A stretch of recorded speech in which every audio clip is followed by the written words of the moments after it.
Ladies and gentlemen, magandang araw sa lahat.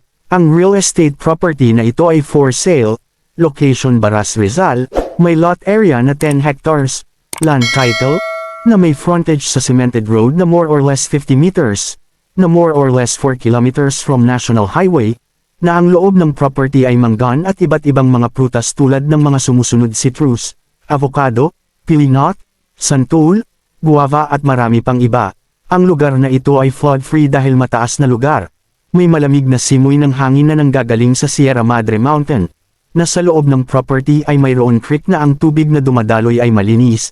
Na ang tubig inumin ay fresh water galing sa bukak. Na ito ay natural water na walang halo na chemical. Na very safe na consumption sa mga tao. No pollution. May mapayapa na community. May electricity line. May internet. May malakas na cellphone signal. May water supply, na more or less 1 hour drive from Pasig City Metro Manila, nearby Palo Alto Subdivision, Southville Subdivision, Gray Homes, Santa Lucia Realty Subdivision, National Housing Project, Boso Boso Highland Resort and Restaurant, nearby fast food, bank, gas station, mini-mart, more or less 5 kilometers from Municipal Hall, town proper and public market, more or less 15 minutes drive going to hospital. Baras Rizal ay katabi ng Tanay Rizal na tourist destination. Para sa mga karagdagang katanungan ay mangyari na mag-contact sa tao na nagpadala ng video na ito.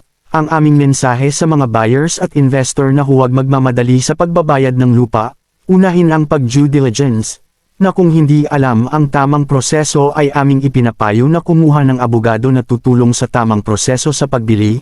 Sa mga buyer at investors na gusto bumili ng real estate property, kami ay maraming real estate property for sale sa mga lugar na ito: Bicol, Quezon, Batangas, Laguna, Rizal at Cavite, sa norte ng Pilipinas, Bulacan, Pampanga, Tarlac, Pangasinan, Isabela, Bataan, Nueva Ecija at Zambales. Happy viewing, peace and prosperity. Thank you for your precious time. God bless you all.